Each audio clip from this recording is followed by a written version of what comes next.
The stench reached them first. 20,000 putrid human remains don't merely offend the sight, they assault every sense, compelling even battle-seasoned Ottoman warriors to retch on the spot.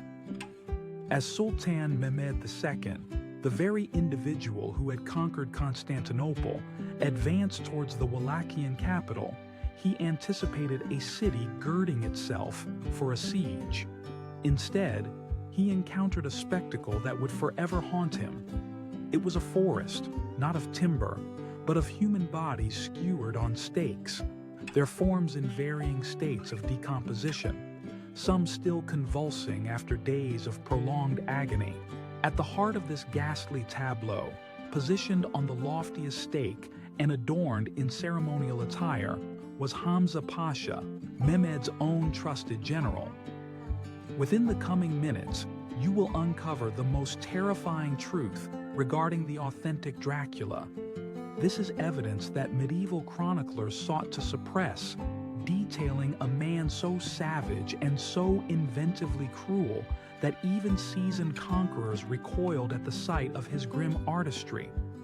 But what makes this account even more unsettling is its foundation. This was not a work of mythology or fiction. This was a real man who discovered that a human body could endure on a stake for 3 full days if handled with extreme care. I am about to reveal precisely how he acquired this knowledge and why a childhood spent in bondage forged the most dreaded sovereign in European history. In the winter of 1431, in Sighisoara, Transylvania, a woman within a stone edifice bearing a dragon emblem cried out during childbirth. The infant emerging into existence would one day cause 20,000 souls to shriek in far greater terror. They bestowed upon him the name Vlad, after his father, yet history would know him by his most practiced skill, the impalement of human beings. His father, Vlad II Dracul, was a member of the Order of the Dragon, a Christian military fraternity sworn to protect Europe from Ottoman expansion.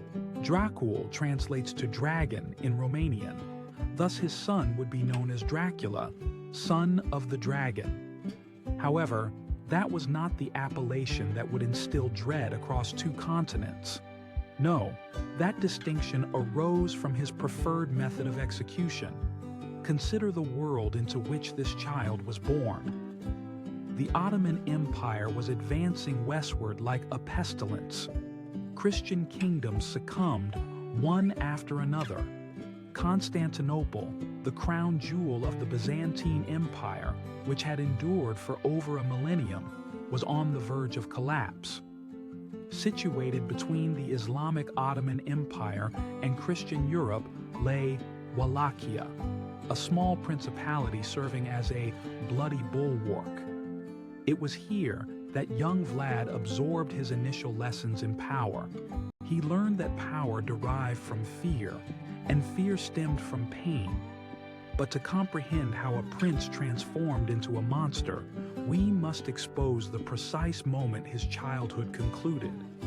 And I caution you, what transpired with an 11-year-old boy within an Ottoman fortress illuminates everything that followed. Sultan Murad II summoned Vlad Dracul for a diplomatic parley. It was a ruse, yet Dracul had no recourse. He brought along his 2 youngest sons, Vlad, aged 11, and Radu, aged 7. The instant they crossed into Ottoman territory, they were apprehended. The Sultan presented Dracul with an ultimatum. Leave your sons as hostages to guarantee your fealty, or witness their deaths before your eyes. What would you choose, your liberty or your children? Dracul opted for freedom and rode away, abandoning his sons to the Ottomans. Vlad watched his father's receding figure vanish into the distance. It marked the final moment of his childhood.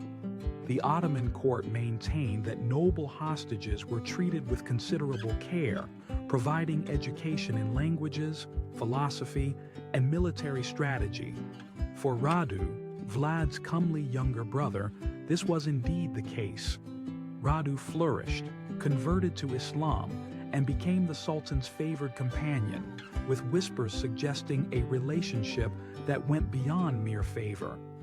Vlad, however, refused to yield. He spat on his Turkish tutors, declined to study the Quran, and assaulted other hostages who disparaged Christianity. For this defiance, he paid dearly. The Turks employed methods designed to subdue recalcitrant youths. The falaka, a beating of the soles of the feet until they split open. The bastinado, hanging upside down while guards struck the body with sticks. Starvation, isolation, and darkness. Yet, here is a crucial detail that historians often omit. During his captivity, Vlad was compelled to witness events that would shape his future. Ottoman executions, specifically impalements. The Turks reserved this for their most formidable adversaries, individuals deserving not merely death, but prolonged public suffering. Young Vlad observed prisoners being forced onto grease stakes, their own body weight gradually driving the wood through their internal organs. He learned that the stake needed to be blunt, not sharp, to prevent rapid perforation of vital organs, thereby prolonging the victim's agony. He noted that if positioned correctly, the stake could travel alongside the spine, exiting through the shoulder or mouth, keeping the victim alive for days. He was 12 years old, watching individuals perish by inches, meticulously absorbing every detail. Meanwhile, back in Wallachia, chaos reigned. His father navigated a treacherous path, attempting to maintain his throne by playing all sides, Christians, Ottomans, and Hungarians. His efforts proved futile. In 1447, Wallachian nobles, in league with the Hungarian regent John Hunyadi, ambushed Vlad Dracul in the marshes near Baltani. They dismembered him, but reserved a particularly gruesome fate for Vlad's elder brother, Mircea. The boyars, Wallachia's nobles, captured Mircea alive. First, they blinded him with searing hot irons. Then, while he was still screaming and alive, they buried him. The man who should have been Vlad's protector died suffocating on dirt, desperately clawing at the earth above him.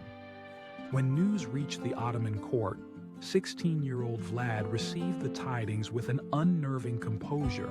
His captors anticipated tears or outrage, but instead, he calmly inquired, "How long did my brother take to die underground?" The Ottomans failed to recognize they were observing a creature they themselves had forged. 6 years of torment had not broken Vlad. They had remolded him. Every beating, every humiliation, every forced viewing of an impalement had taught him not submission, but how to inflict suffering. The Ottomans concluded that Vlad could be useful and released him with a small contingent to claim his father's throne. His inaugural reign lasted a mere 2 months before he was ousted. However, those 2 months offered a glimpse of what was to come. Even then, 17-year-old Vlad displayed a disturbing propensity for cruelty. A merchant complained of theft, and Vlad ordered the suspect's feet flayed, with salt rubbed into the raw flesh. But this was merely preliminary. The true horror was still germinating. For 8 years, Vlad served in various armies, honing his martial skills. He fought alongside the very man who had slain his father, John Hunyadi, demonstrating that revenge could be deferred, but knowledge could not. He studied fortifications, cavalry maneuvers, and psychological warfare. Crucially, he cultivated a network of loyalists who shared his animosity towards both the Ottomans and the treacherous boyars. Vlad's moment arrived. With Hungarian backing, he invaded Wallachia once more. The incumbent ruler, Vladislav II, met him in single combat. According to legend, Vlad did not merely kill him, but slowly beheaded him, severing the neck while Vladislav was still conscious. Here, the narrative shifts from mere violence to genuine monstrosity. On Easter Sunday, 1457, Vlad extended an invitation to hundreds of boyar families for a banquet at his palace in Targoviste. These were the very individuals who had betrayed his father and buried his brother alive. They arrived clad in their finest garments, believing the new prince desired reconciliation. The feast was opulent, with abundant wine and music. Vlad then rose and posed a simple question. How many princes have you witnessed ruling Wallachia in your lifetime? The boyars, in their wine-induced state of candor, offered varying responses. Some cited 5, others 20. A few elder nobles confessed to having served 30 different rulers. Each admission served as a tacit confession of their consistent treachery, their survival predicated on shifting allegiances and betraying every sovereign when opportune. Vlad nodded thoughtfully, then gave a subtle signal. Soldiers materialized from every doorway, and within minutes, hundreds of boyars were in chains.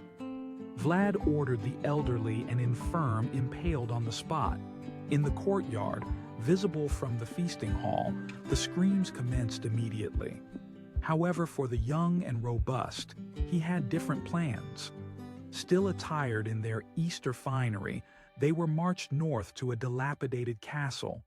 For months, they were compelled to rebuild Poenari Castle, stone by painstaking stone.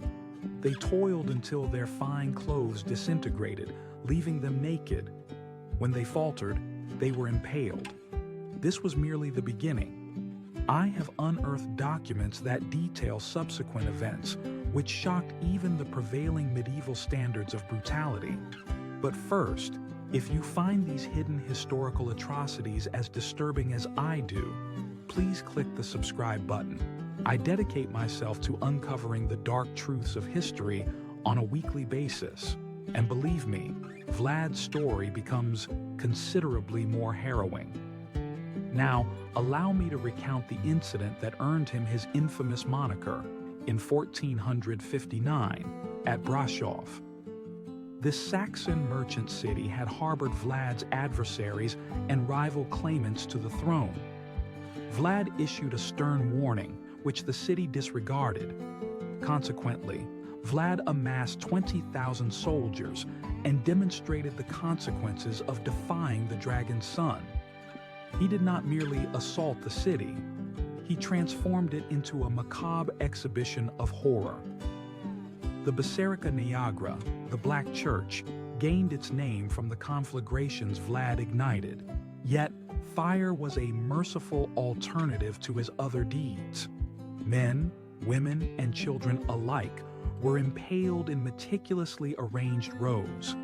Infants were skewered on the same stakes as their mothers, positioned as if nursing, and pregnant women suffered the indignity of stakes driven through their wombs.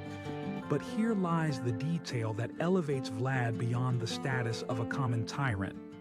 He arranged a table amidst this forest of dying individuals. Servants presented him with a full repast: roasted meat, fresh bread, and wine. Vlad dined serenely, surrounded by thousands experiencing various stages of death. The groans, the screams, the pleas for mercy. These formed a symphony to his ears. One of his boyars, unable to bear it, covered his nose, recoiling from the stench of blood and evacuated bowels. Vlad noticed. "Does it displease you?" he inquired amiably. The boyar admitted that it did. Vlad then had him impaled on a stake twice the height of the others, explaining, "Up there, you will be above the smell." Medieval chroniclers recorded another aspect of this meal, a detail so profoundly disturbing that most historians deliberately omit it. According to accounts from both German and Russian origins, Vlad would partake in dipping his bread into the crimson pools that collected beneath the impaled victims. He developed a distinct palate for this morbid delicacy, Bread saturated with blood became his chosen sustenance during periods of widespread executions. The sheer magnitude of the casualties is astonishing. Conservative estimations place Vlad's total inflicted deaths at 40,000. Others propose an even higher figure, around 80,000. Considering that the principality's population numbered only 500,000, it is plausible that he was responsible for the demise of a fifth of his own populace. Proportionally, this far surpasses the mortality rates attributed to figures like Stalin or Pol Pot. However, unlike those autocrats, Vlad did not delegate his cruelties. He personally oversaw each gruesome detail and was an innovator in his methods. Basic impalement, you see, was insufficient for Vlad's depraved imagination. He devised numerous variations. For individuals who uttered falsehoods, stakes were driven through their mouths. For those who engaged in theft, the spikes pierced their skulls, inserted deliberately and slowly with hammers to prolong the victim's suffering. Women found guilty of adultery faced the horrifying ordeal of having stakes driven through their vaginal cavities, with the point emerging from their mouths. He also impaled people in inverted positions, sideways, and even arranged them in patterns that conveyed specific messages. Two critical events propelled Vlad from a severe ruler to an embodiment of pure monstrosity. Firstly, he remarried. While the identity of his first wife is lost to the annals of history, it is known that he needed to ensure his lineage. Secondly, the Ottoman Sultan, Mehmed the Conqueror, demanded tribute, and not merely in the form of gold. He requested 500 young boys for the Janissary Corps, children to be indoctrinated into Islam and rigorously trained as soldiers. Vlad's response was a chilling message to the Sultan: "Come and claim them yourself." When Ottoman envoys arrived to collect the tribute, they declined to remove their turbans in Vlad's presence, citing religious custom. Vlad outwardly commended their piety. Immediately thereafter, he ordered their turbans to be securely fastened to their skulls using 3-inch iron spikes. They were then dispatched back to Constantinople, still alive, their sacred headwear permanently affixed. The Sultan, enraged, dispatched an army under the command of Hamza Pasha.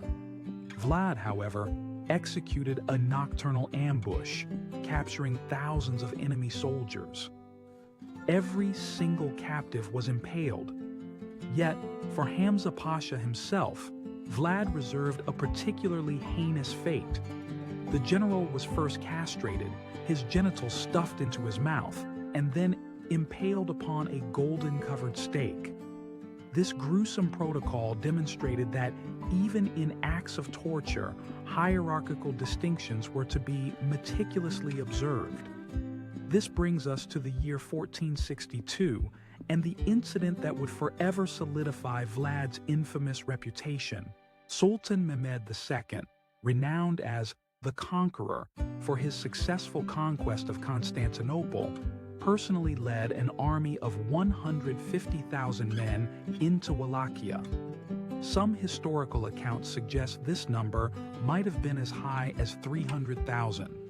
Vlad's forces, in contrast, numbered perhaps 30,000, a contingent that included elderly men and young boys.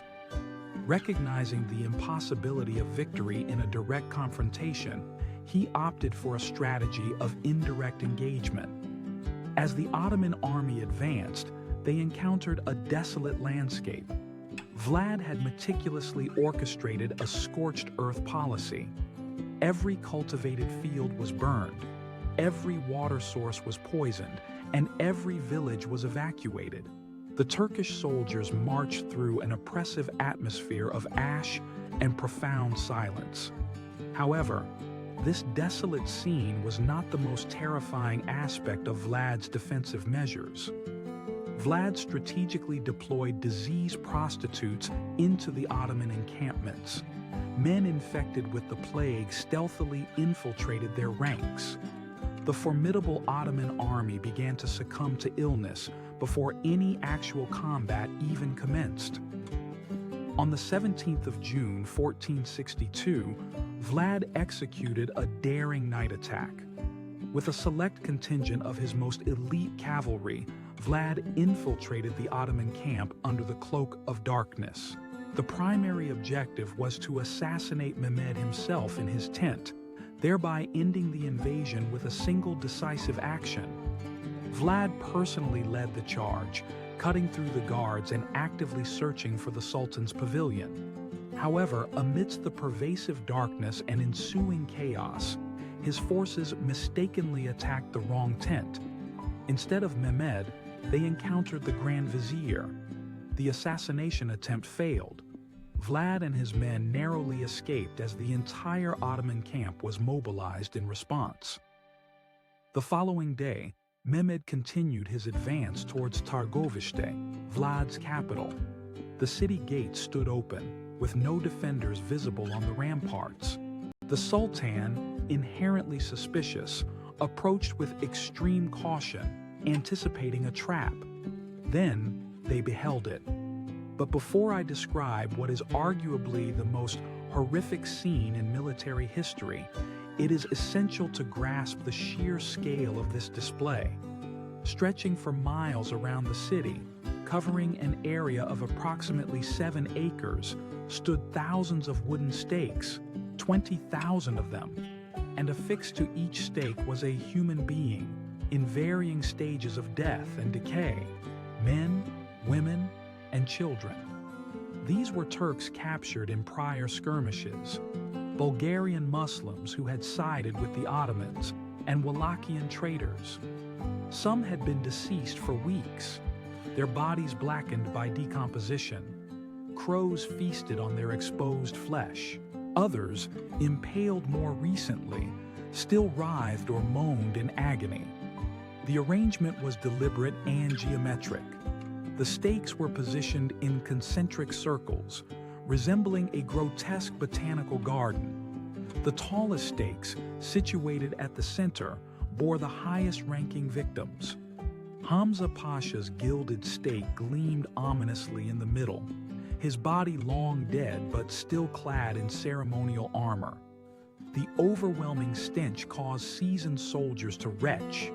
The sight brought many to tears. These were men who had conquered cities, men who had witnessed the fall of Byzantine Constantinople. But this spectacle transcended warfare. It was madness given tangible form. The Sultan, Mehmed the Conqueror, the very man who had ended the millennium-old Byzantine Empire, gazed upon this forest of the dead and uttered words that would resonate through history. "I cannot take the land of a man who does such things. What can one do against such a demon?" He ordered his army to retreat. The man who had never known defeat turned back. But here lies the truly disturbing aspect. Vlad considered this his magnum opus. As Mehmed's forces withdrew, Vlad strolled among the stakes, akin to an artist admiring his exhibition. He adjusted bodies that had shifted precariously. He meticulously noted which impalement angles ensured the longest period of suffering. This was not merely psychological warfare, it was a display of pure sadism. A captured Turkish chronicle, often omitted from sanitized historical accounts, records that Vlad would visit the impalement fields alone at night. He would sit amongst the dying, finding a morbid pleasure in their moans, which he perceived as music. He would touch the stakes, feeling the vibrations of struggling bodies. He would bring wine and offer toasts to the dying. This was the true nature of Vlad. Not a patriot defending Christendom, nor a stern but necessary leader, but a man who derived genuine joy from prolonging human suffering to its absolute extreme. The Ottomans departed, but they left behind Vlad's brother, Radu, along with a contingent of troops. It is important to recall the handsome Radu, the one who had prospered during his time in Ottoman captivity. Radu offered the Wallachians a simple choice: support him and live in peace, or remain loyal to the impaling madman. The decision was not difficult. Vlad's own nobility abandoned him. His army dwindled and dispersed. By August of 1462, he found himself fleeing to Hungary, seeking assistance from King Matthias Corvinus. However, Matthias had already been engaged in clandestine communications with the Ottomans. Upon Vlad's arrival, he was promptly arrested and imprisoned. For 12 agonizing years, he languished in Hungarian captivity. Yet, even within the confines of his prison cell, his inherent depravity persisted. Guards reported discovering dead rats meticulously impaled on splinters within Vlad's cell.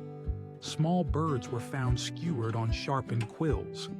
He constructed miniature impalement fields, arranging insects pinned to pieces of wood.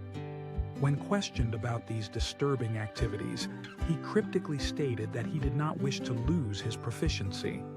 Reflect on that for a moment. 12 years confined to a cell, and his foremost concern was maintaining his technique for torturing living creatures. The guards, deeply disturbed by his actions, ceased providing him with any items that could be sharpened. Political circumstances shifted. Hungary found itself in need of allies against the Ottomans once more. Vlad was subsequently released and even granted a Hungarian noble bride. He converted to Catholicism, a pragmatic political maneuver, and was provided with troops to reclaim Wallachia. His third reign commenced in 1476. He was older now, in his 40s, but his cruelty had not diminished. If anything, his imprisonment had intensified it, fermenting it into something far more sinister. The impalements resumed immediately, but now he incorporated psychological torment. He forced families to witness the impalement of their loved ones in a specific order: children first, then mothers, followed by fathers. He developed a method of impalement that kept victims alive for up to a week. One account from this period is so profoundly grotesque that even contemporary chroniclers hesitated to commit it to paper. A group of Turkish prisoners were brought before Vlad. He had them impaled in a precise configuration, with shorter stakes positioned at the front and taller ones at the rear, creating a macabre amphitheater of agony. In the very center, he had a pregnant woman impaled vertically. As she endured her agonizing death over several hours, she gave birth on the stake. The infant, as one might expect, perished immediately. Vlad observed the entire ordeal, meticulously taking notes on the duration of each stage. This was not warfare. It was not even madness. This was pure evil, so profound that it defied all human comprehension. In December of 1476, Vlad was leading a small force when he was ambushed by Ottoman troops. The precise details vary. Some accounts suggest he was assassinated by his own men, weary of serving such a monster.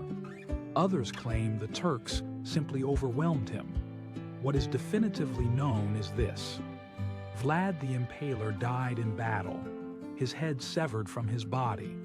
The Turks transported his head to Constantinople, where Sultan Mehmed II had it displayed on a stake above the city gates.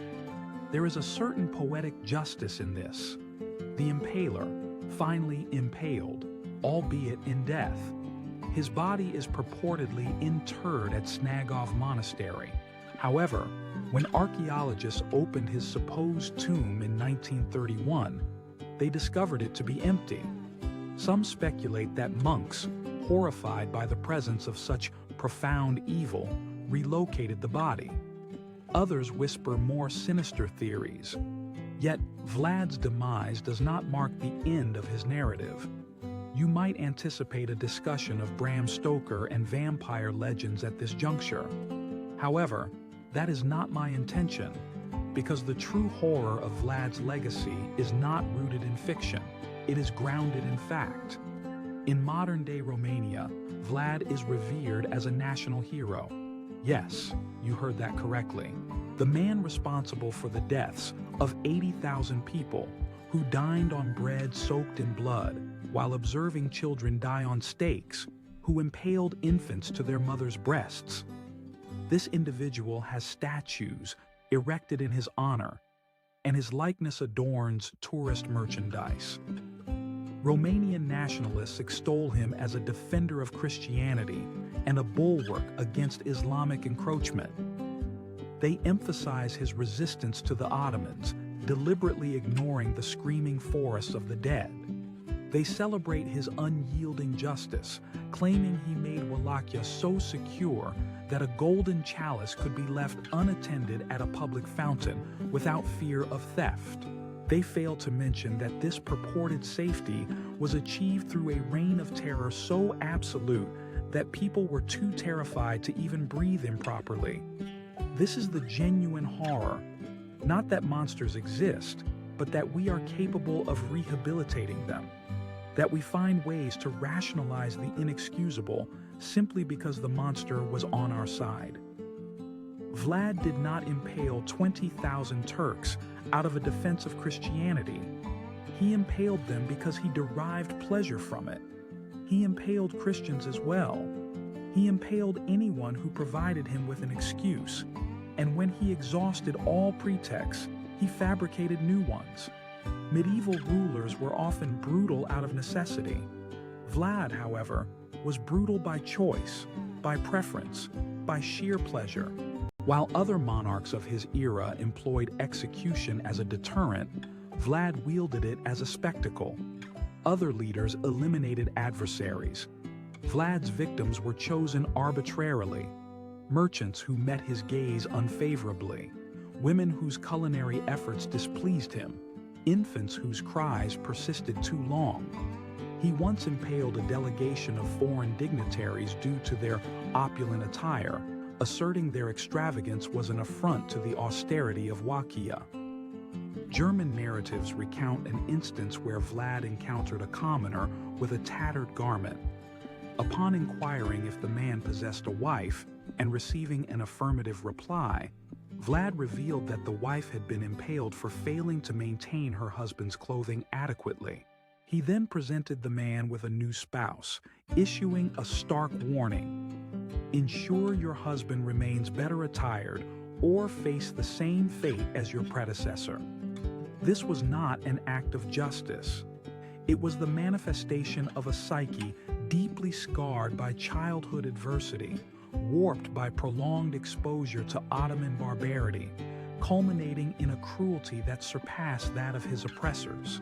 The Ottomans impaled their adversaries. Vlad impaled indiscriminately. The Ottomans resorted to torture for interrogation and punishment. Vlad inflicted it for his own gratification. Modern psychological assessments of historical records categorize Vlad as a psychopathic sadist, likely experiencing sexual dysfunction. Many of his distinct impalement techniques targeted sensitive bodily areas, stemming not from his early trauma, his forced witnessing of torture, or his subjugation as a captive. This followed a pattern of serial killer development, with the crucial distinction that this serial perpetrator commanded an entire nation's military force. However, perhaps the most unsettling revelation emerges from those who knew him personally. They depicted a man of refined intellect, cultured sensibilities, and even captivating charm when he so inclined. He was fluent in multiple tongues, composed verse, and possessed a profound understanding of theological and philosophical discourse. He was not a simple-minded brute. He was something far more sinister, a brilliant mind that deliberately channeled its faculties into orchestrating the most exquisite forms of torment imaginable. Accounts from Russian annals describe foreign traders visiting Vlad's court. He extended them gracious hospitality and treated them with respect. Then, as they prepared to depart, he casually mentioned that their servants had been impaled during their banquet, simply to observe their awareness. They remained oblivious. He responded with laughter, allowing them to discover the grim aftermath on their outward journey. This exemplifies true depravity, not frenzied delirium, but measured deliberate malice delivered with an outward display of pleasantness. In his final missive, penned mere days before his demise, Vlad lamented the restrictions imposed by his Hungarian allies, who limited his impalement activities. Even facing an imminent and substantial Ottoman incursion, his primary concern was his inability to inflict suffering upon a sufficient number of individuals. This was the essence of Vlad's being. He was so consumed by a craving for human agony that any constraint on his capacity for torture was perceived as a greater defeat than military subjugation. When that Turkish blade finally severed his head, it did not extinguish a protector of Christendom. It eradicated a predatory beast that happened to wear regal attire. The actual Dracula harbored no fear of religious symbols or daylight. He did not subsist on blood through fangs. His cruelty was far more profound. He demonstrated that with sufficient childhood trauma and unfettered authority, a human being can devolve into a creature more monstrous than any legend. He illustrated that the most horrific evils originate not from supernatural entities, but from individuals whose damaged psyches are afforded the latitude to propagate their affliction.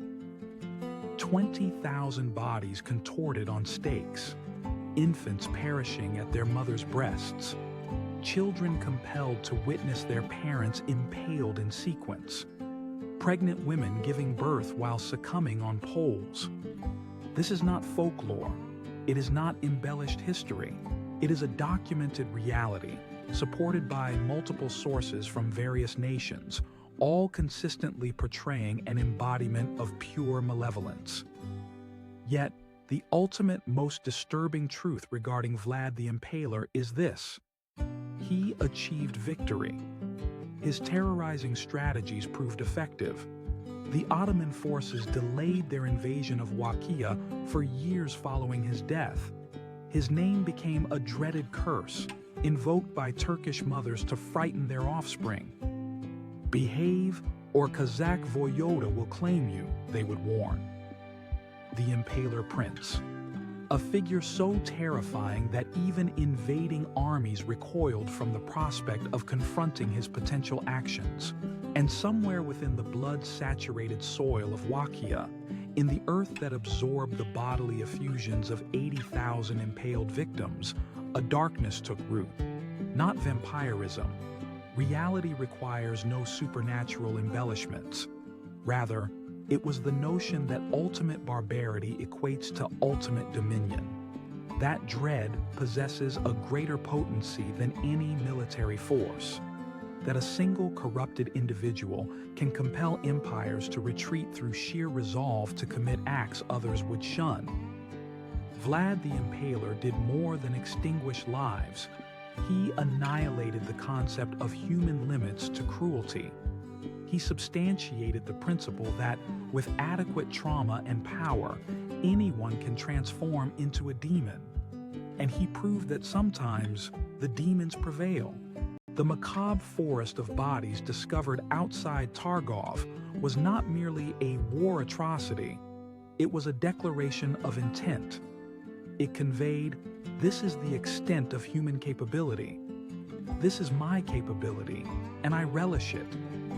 Mene the Conqueror, who had witnessed cities reduced to ashes and empires crumble, beheld that grim tableau and recognized something that conquest could not rectify. Something that victory could not cure. He perceived the unvarnished visage of human wickedness, stripped of all pretense, all rationalization, all semblance of humanity, and he retreated. We ought all to flee from individuals like Vlad, yet instead, we adorn their likenesses on currency and hail them as heroes. We emphasize their triumphs and disregard their casualties. We delude ourselves into believing their objectives justified their methods. They did not. They never do.